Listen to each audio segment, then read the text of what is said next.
క్రీస్తునందు మీకు శుభోదయం. యేసుక్రీస్తు ప్రభువుకు తన కాలము సమీపమవుతుందని ముందు నుంచే తెలుసు. అయితే తన కాలము సమీపమవుతుందని తెలిసి మొదటి నుండి కూడా దాని కొరకు ఆయన సిద్ధపడ్డాడు.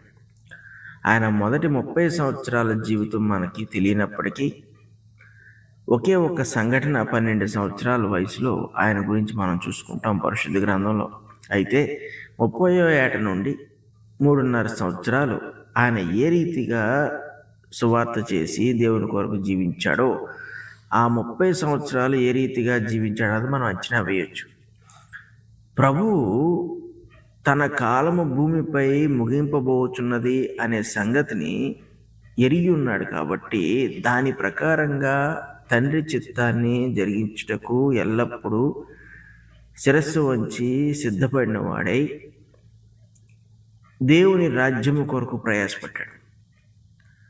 ఈరోజు నూతన సంవత్సరము 2025 మొదటి నెల మొదటి దినము.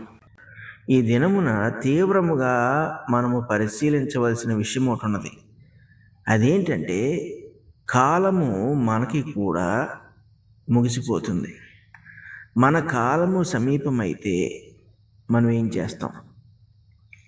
ఒకటి, మనం ఈ భూమిని విడిచిపెట్టాలన్న సంగతి అందరికీ తెలుసు. ఒకళ్ళు మనకన్నా ముందుగా వెళ్తే మనం వారి వెనకాల వెళ్తాం. ఈ కాలము సమీపం అయిపోతుంది అని మనకు తెలిసినప్పుడు క్రైస్తవులుగా ఎటువంటి జీవితాన్ని జీవిస్తున్నాం? లోకము నిన్న ఈరోజు ఆర్భాటంగాను శరీరానుసారంగాను నానా విధములుగాను వాళ్ళ సంతోషము కొరకు వాళ్ళు జీవించేస్తారు.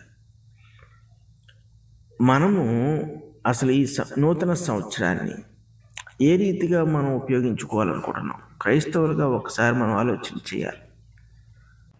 ఎందుకంటే ప్రతివానికి కాలము లేదా సమయము సమీపమవుతుంది. యేసుక్రీస్తు ప్రభు మత్తయి సువార్త 26వ అధ్యాయము 18వ వచనంలో ఇలాగ అంటున్నాడు.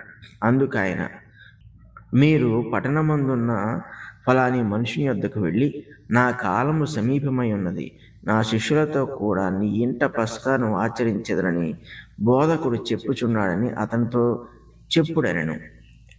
యేసు ప్రభువుకి చూడండి, తన సమయము ముగిసిపోతుంది భూమి మీద. ఆయన మరణించవలసిన సమయము, మనుషులందరి పాపముల కొరకు చనిపోవలసిన సమయము ఆసన్నమవుతున్న సంగతి ఆయన తెలిసి ఆయన ఎటువంటి వర్తమానాన్ని ఆ మనుషునికి పంపుచున్నాడో చూడండి. కాలము ఎప్పుడైతే సమీపం అవుతుందని మనం తెలుసుకుంటున్నామో, లేదా మన కాలము మన చేతిలో లేదన్న సంగతిని మనం అర్థం చేసుకుంటాము, ప్రతి నిమిషము లేదా ప్రతి దినము కూడా మనం దేవుని కొరకు జీవించవలసిన వారమే. ఈ పస్కాని తన శిష్యులతో ఆచరించడం అనేది చాలా ప్రాముఖ్యం యేసు ప్రభువుకి. ఎందుకంటే ఆ తర్వాత అది మనకి ప్రభురాత్రి భోజనంగా కూడా వచ్చింది. ప్రభు యొక్క మరణాన్ని జ్ఞాపకము చేసుకోవడానికి రొట్టెను ద్రాక్షారసం మనం తీసుకుంటాం. యేసు ప్రభు ఈ పస్కాను ఆచరించదలిచినప్పుడు ఆయన మనసులో దేవుని విషయంలో నెరవేర్చవలసిన దానిని నెరవేర్చాలన్న ఉద్దేశంతో ఆయన చేయుచున్నాడు. మనము దేవుని కొరకు అన్నీ నెరవేర్చుచున్నామా? దేవుడు మన కొరకు తన చిత్తముగా ఇచ్చిన వాటన్నిటిని మనం నెరవేర్చున్నామా? ఆజ్ఞలు ఎలాగూ మనం నెరవేర్చాలి, వాటిని ప్రతిరోజు జరిగించాలి. దేవుని కొరకు చేయవలసినవి కొన్ని మనము నెరవేర్చాలి, అవి మనకు తెలియజేయబడినవి. అయితే దేవుడికి ఇష్టమైనవి ప్రతివాని పట్ల ఉంటాయి.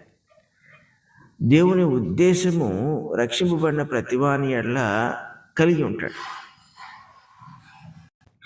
ఆ ఇష్టములను మనం నెరవేర్చున్నామా?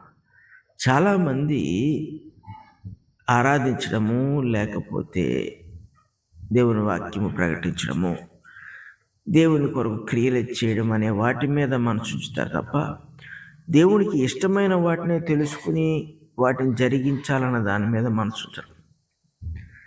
దేవునికి ఇష్టమైనవి మనం జరిగిస్తున్నప్పుడు అవి మనకు పరిశుద్ధ గ్రంథంలో లభ్యమవుతాయి.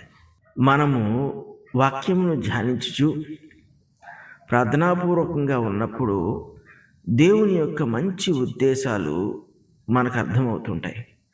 వాటిని మనము జరిగించడానికి కూడా ఇష్టమవుతూ ఉంటుంది. వాటి విషయంలో మనము సంతోషిస్తూ ఉంటాం. ఈ దేవుని యొక్క చిత్తాన్ని నెరవేర్చడంలో గొప్ప జీవితం ఉంటుంది. అది శ్రమైనను కష్టమైనను వాటిని చేయటానికే మన మనసు ముందుకు వెళ్తూ ఉంటుంది. ఎందుకు అంటే క్రైస్తవులుగా మనకు అర్థమైన సంగతి ఏంటంటే, ఈ భూమి మీద మనం ఎంతో కాలం జీవించినంత కాలము దేవుని యెడల బాధ్యతను కలిగి ఉండాలి. ఆ బాధ్యత ఏంటంటే, దేవుడు మనకు అప్పగించిన వాటిని మనము నిర్వర్తించాలి, సంపూర్ణంగా నెరవేర్చాలి. ఇందుకు దేవుడు నానా విధమైన సహాయములు మనకి ఏర్పరుస్తూనే ఉన్నాడు. అయినప్పటికీ వాటిని విస్మరించి మనము ఈ లోకముతో పాటు జీవిస్తున్నా, మన శరీరేచ్ఛల కొరకు జీవిస్తున్నా, మనం ఒత్తిళ్లను బట్టి మనం జీవిస్తున్నా, దేవుని విషయంలో మనము విఫలమవుతూ ఉంటాం. యేసుక్రీస్తు ప్రభు వీటన్నిటినీ కూడా జయించాడు. ఆయన శరీరేచ్ఛను జయించాడు, ఈ లోక సంబంధమైన వాటిని జయించాడు, నానా విధములైన శోధనలు ఆటంకములను జయించాడు. వీటన్నిటిని జయించి ఆయన చివరకు ఈ పస్కా వరకు వచ్చాడు. కాబట్టి ఆయన మరణాన్ని కూడా జయించగలిగాడు. మనం అర్థం చేసుకోవాల్సిన విషయం, గుడ్డేది చేలో పడినట్టు జీవించడం కాదు. అందరూ బ్రతుకుతున్నారు, మనం బ్రతికేస్తున్నాం. కానీ దేవుని కొరకు ఏ రీతిగా బ్రతుకుచున్నాం? అసలు మనం దేవుని కొరకు సాధిస్తుంది ఏంటి? మన మనస్సాక్షినైనా మనము పరిశుద్ధంగా ఉంచుకోగలుగుతున్నామా? మనస్సాక్షి పరిశుద్ధంగా ఉన్నప్పుడు దేవుడు కోరిన వాటిని మనం చేయగలుగుతున్నామా?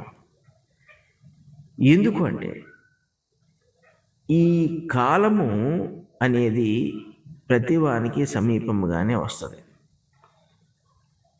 మనిషి ఈ భూమిని విడిచిపెట్టే సమయం రాక తప్పదు. అది వచ్చేలోగా మనము దేవుని కొరకు ఏ రీతిగా జీవించాము, లేదంటే ఏ రీతిగా ఆయన కొరకు మనం బ్రతికాము అన్నది మనకు అత్యంత ప్రాముఖ్యమైన సంగతి. కాబట్టి ఈ సంవత్సరం మొదటి దినాన్న మనము దేవుని విషయంలో ఎలాగూ జీవించాలని యోచిస్తున్నాం. మనం తీసుకున్న నిర్ణయాలు ఎటువంటివి? దైవపరంగా దేవుని విషయమై ఉన్న నిర్ణయాలా, లేదంటే మనుషులుగా ఎదగటానికి, పురోగతి చెందడానికి, సంపాదించడానికి, నానా విధములైన సంగతులు జీవితంలో మనం కలిగి ఉండడానికి ఆలోచన చేసి ఉన్నాము. ప్రభువు భూమిపై తన కాలమును ఎరిగి ఉన్నాడు కాబట్టి దానిని సద్వినియోగపరుచుకున్నాడు. మరి మనము